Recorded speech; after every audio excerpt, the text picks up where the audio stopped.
going in, we all gonna have our favorites and the way we think, but we never know until we see. But like you say, Canelo come out that thing hungry. A tough night. Terence Crawford is too good for it to not be competitive for as long as it lasts, right? I just think Canelo is gonna knock him out. I think he's gonna stop him. The hype around this fight is Canelo's fading because he's getting decisions while he's basically dropping everyone he fights. So I don't see where you're fading at, but Floyd got praised for getting decisions.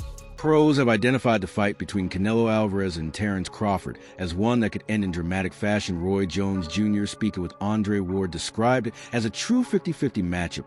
Since both fighters are exceptional in their own, right, still Jones admitted he leans slightly toward Canelo, saying, "Everyone naturally has a favorite." He explained that if Canelo steps into the ring with a hunger he carried earlier in his career, it would be a very difficult night for Crawford. First hear about Dre, I like a lot of things about the fight. I like that Bud took his time when it beefed up early because he knew it was coming. So when you got time to get ready and get right, that's a good thing. Can't take nothing away from Canelo. Canelo's been there for a while. Great puncher, great boxer puncher. If Bud can take the punch, which we're pretty sure he can do, we'll have a good fight tonight. I think there are several ways for Bud to win it, but one way for Canelo to lose. I ain't gonna disclose none of that. That's just my thought. We'll do that as we get closer. Exactly. Yeah. But do you feel comfortable saying who you think the winner gonna be? No, I'm not gonna say I'm gonna feel comfortable saying it because I like both guys. And when you got two guys of their caliber, you can't really count either guy. So that, Bud is a champion. Says a lot. And on top of that, Bud is still hungry. You understand me? Canelo did his thing too, but I don't know if he got that hunger still left in him. You understand me? And that's where I think the only thing that bothers me, if he's still hungry, then we in for a good night. If he's not hungry, we rough. Yeah, I agree, man. I know it's gonna be a great fight. It's not a lot of matchups in boxing that you can guarantee a great night. Like you can guarantee it's gonna be a great fight. Without a question. And I say that because just following both guys throughout the years, they both got that intangible stuff you can't see unless you know what you're looking at. Stuff, it ain't an X and O thing, it's here, right? Like it's that stubbornness for greatness.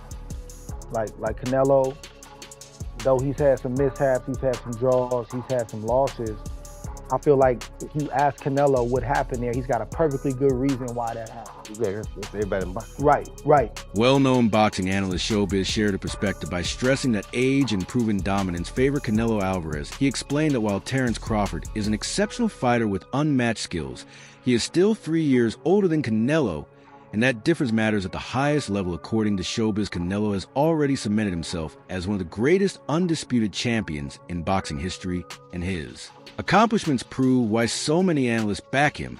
For Showbiz, the safest choice is Canelo, since his experience, power, and championship pedigree consistently set him apart from challengers. What happened with Terence Crawford? But for me, a 38, you guys know my team, but a 38-year-old welterweight versus Saul Canelo Álvarez, undisputed super-middleweight, who is 3 years younger than him.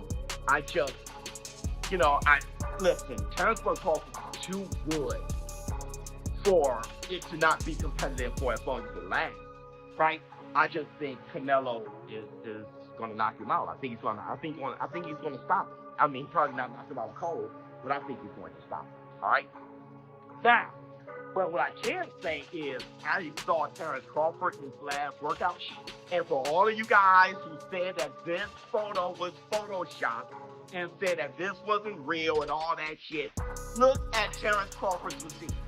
Look, certain stuff you can't fake. Yeah, you can practice up the sharpness here, have certain lighting here, but it doesn't give you more muscles. If you're in shape, you're in shape. It doesn't add muscles that aren't there, like real Photoshop type of thing. Yeah, the lighting was good. He just got a pump out right on the workout on tone. But still, this is how you, right here. Just like you see him in natural light, you see him in black and white, the guy is endorsed. All right? Another thing I liked about this episode, and you guys got to go to Terence Crawford's channel to see his episode. him being prepared. I think this is the last one because right now it's fight week. It's fight week, everybody. No turning back now. All right, you got to do your workout tomorrow. You got the press conference. I think what was that? On the Portaway podcast, several analysts compared Canelo Álvarez's current stage to Floyd Mayweather's money era. They argued that Canelo is no longer just fighting for belts, but has reached a status where his presence alone dominates the sport, while some critics claim Canelo is in decline. The panel questioned how that could be true when he continues to defeat every opponent regardless of style or background. They praise him as the greatest Mexican fighter and the best undisputed champion of. Recent times, in their view, the decline narrative is more about people refusing to give Canelo the credit he deserves. Where Floyd was at, where I remember covering Floyd for the Maidana fight, and, my question to him live was, did you really pay $1.5 million for Maidana not to wear these horsehair gloves? And it's like, I don't have to tell you. And that's it. I'm Floyd. I told you I don't have to tell you, and he walks away. It's like, boxing is so different. Look at this and Floyd's best fighter of my lifetime. I was a little too young to watch Roy in the early 90s. That would have been a challenge to that claim, but it's I've been saying, like, just as important as his great career has been what he's left behind, and what he's left behind, it isn't good. Look what it's produced. No, I think everybody agrees with that. Yeah, the Mayweather effect. So, but there's a double standard because Canelo's in his what would you call it? Money Canelo era? Yeah.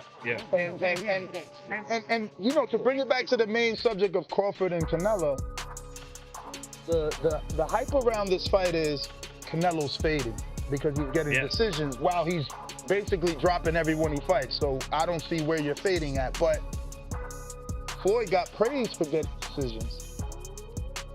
Yeah, but you don't see a fade from Canelo? That skull fight was rough. I mean, but that was. I don't think that was a fade. I don't think that was a fade more than it was self-entitlement, right? It's like I'm Canelo. I'm not chasing you. 100%. He didn't win the fight. Like it would for CompuBox.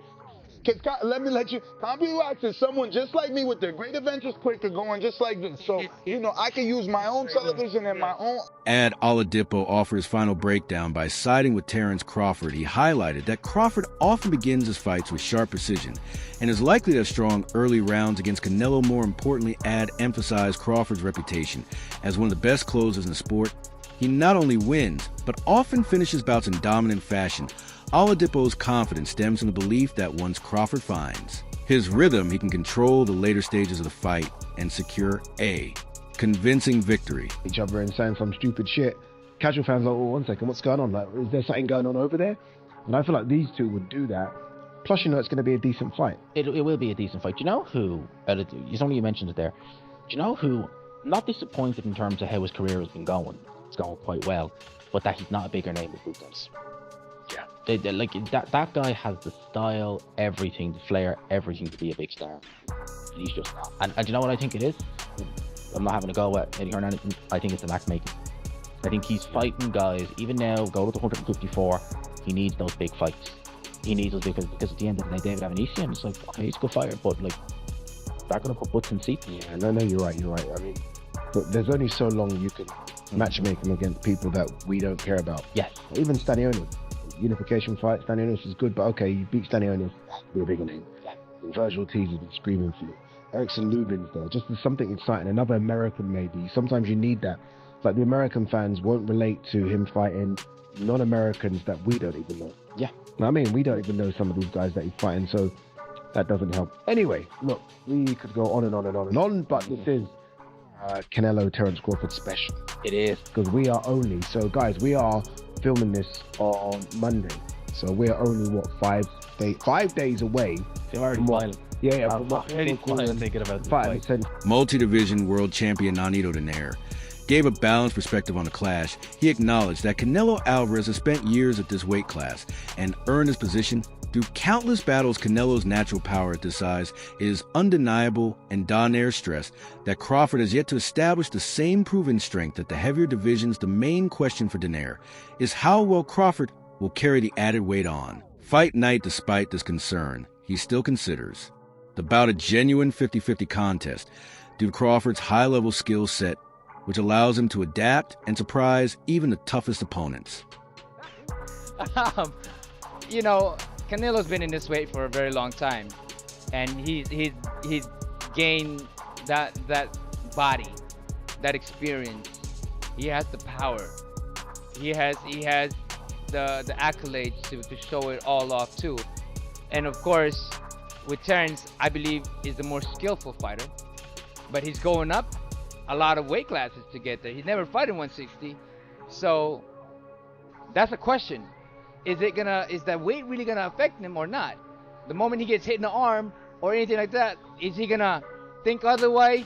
You know, that's the question. But when it comes down to it, the way they are, Crawford is very skillful. He's very talented. He can box, he can brawl, he can do anything. But then Canelo also has that power to neutralize things. But he's always had problem with people who walks or runs around him or moves around him. So that's the question that we have to. I have to give it a 50-50 because I give Canelo the power, the leverage in this weight. But then I give the skills and the talent and the speed to Crawford. And that's why this is going to be a very, very, very interesting. Another analyst reflected on the early stages of Canelo Álvarez's boxing journey, pointing out how unusual his development was compared to other fighters from the very beginning. Coaches observed that Canelo carried an exceptional level of natural power far beyond what was expected of someone his age. While many young boxers build strength, gradually Canelo seemed to possess it instinctively, making him stand out even as a teenager. That raw strength became the foundation of his professional style, and has remained intact throughout his career. Opponents have consistently remarked on the heaviness of his punches and how he wears fighters down even today. After years of championship bouts, Canelo's power remains one of his most reliable and dangerous tools for Terence Crawford, who is yet to face someone with this unique combination of size, power, and experience. The threat is particularly serious once the exchanges intensify. Many believe Canelo's punches could become the decisive factor. Even when Canelo was a young lad, a young Canelito, aka Cinnamon. Growing up in Mexico, you hear Eddie Reynoso and Eddie Reynoso's father, who trained Canelo first, talk about how he was a big kid for his age. He was muscled up at 13, 14. When he started boxing in the gyms of Guadalajara, he was knocking out grown men by the age of 15, 16. And I know Terence Crawford was doing the same over in Omaha, Nebraska. My point is, Canelo has always carried some power, carried some strength, carried some devastation in his hands, and it's gone up with him. And I know that people have questioned that because who really carries that kind of power going up? But Canelo's been able to do it. And, you know, people like Manny Pacquiao have been able to do it. Usually you go up, and when you go up in weight, your skill carries the bill. And Canelo has skill, and Manny Pacquiao had skill, but there's still that nasty, nasty power in his hands. And one of the things that we have seen is that Canelo, regardless if he's being outboxed maybe early in fights, or regardless if people have landed on him, look at the Caleb Plant fight, look at the Billy Joe Saunders fight. Again, not saying they're the same talent level, but he has found the button at many points of those fights. Even if he's quote-unquote being outboxed, he has found the button. One place that maybe didn't work as well, or two places I would say, were obviously Floyd Mayweather, Dimitri Bivol, and the Triple G fight, because Triple G was just made out of iron just like Canelo is, right? But usually that power carries him through. So one of his strengths is when he downloads, when he does dissect, when he does find the opening, he's able to capitalize in a big way. And all that boxing you did rounds 1 to 6, it may have you up on the scorecards, but it leaves you vulnerable from round 7 to 12, because Canelo's hitting arms, and he's hitting shoulders, and he's hitting ribs, and those arms are